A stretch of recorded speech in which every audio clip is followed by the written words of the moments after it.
Hello everyone, welcome back to the course Digital Signal Processing. Today we are going to see one of the important property that is called as a linearity property.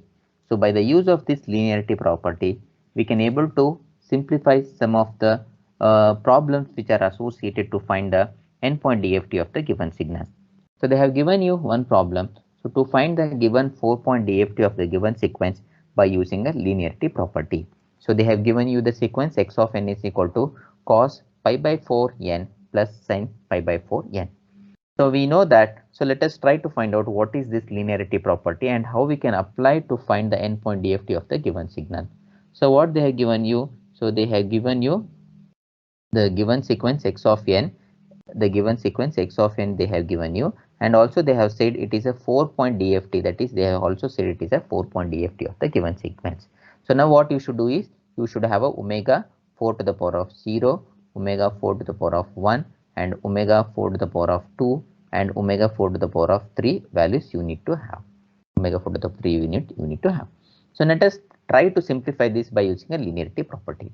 So what is this? So they have given you x of n is equal to cos pi by 4 n plus sin pi by 4 n they have given.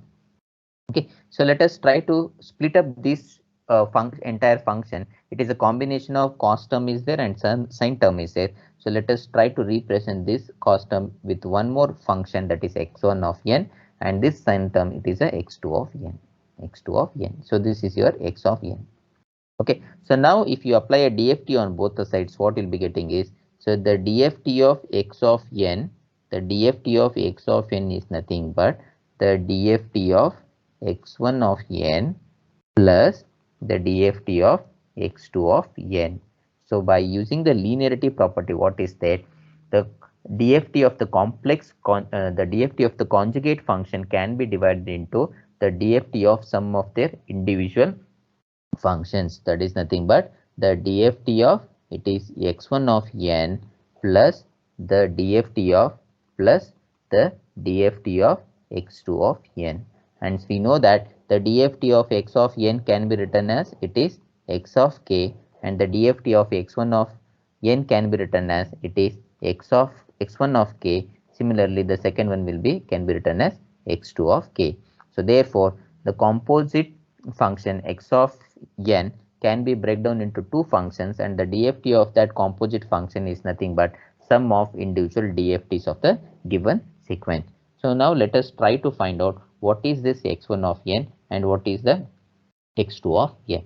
Okay, so since they have said it is a composite function and they have said the given sequence it is x1 of n, that is we have treated it as a cos, that is nothing but pi by 4 n we have written, and the x2 of n what we have written is it is a sin, it is a sin pi by 4 n we have written. So now let us try to find out, since it is a n point DFT they have said it is a 4-point DFT they have said, right? So let us try to find out what is the values of n and what these values will be holding for that expressions, and let us try to simplify over here. Okay, so now what happens when n is taking the value in the range of 0 to 3, because n capital N it is 4, so therefore the n small n will be taking the value 0 to 4 3. So it will be 0 1 2 3. So when I substitute n is equal to 0, what happens is the cos 0 is 1 and sin 0 is 0.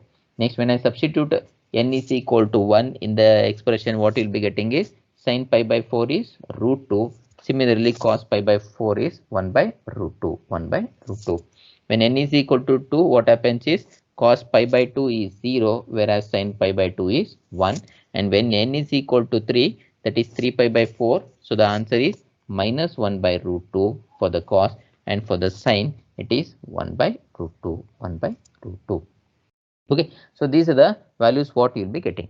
So now let us try to apply a 4-point DFT of the given signal by using a matrix method, that is nothing but capital AX, which is nothing but omega 4 into small n. So by using matrix method we can able to find out the DFTs of the, if it is first means then we will be writing first one, and if it is second means then we will be writing the x2 of n, it is nothing but omega 4 to the power of into x of 2. By using a matrix method, we can able to solve this problem. Okay, so let us try to find the endpoint DFT of the given sequence. Okay, so now what you'll be getting is, so you'll be getting x1 of n, that is x1 of k is nothing but it is 4-point DFT of the given sequence, that is nothing but x of n by using a matrix method. So now let us try to write on the matrix. Okay, so what is the matrix? 4 point is 1 1 1 1, and the first column will be 1. The second column will be minus j minus 1 plus j, and this will be 1 minus 1 1 minus 1, and this will be j minus 1 minus j. And what is the that is x1 of n you have, that is nothing but it is 1 by root 2, and it is 0 minus 1 by root 2. Okay, so if you simplify this and if you cross multiply means, then what you'll be getting is the answers for the first case. So it will be 1 when you multiply second row with the first column.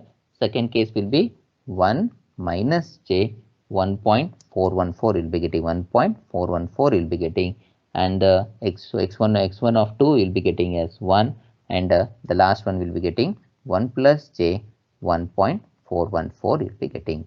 So this is the x1 of 1 what we got, that is a x1 of k, x1 of k. So what will be getting is 1 comma 1 minus j 1.414 comma 1, and will be getting 1 plus j 1.414 will be getting.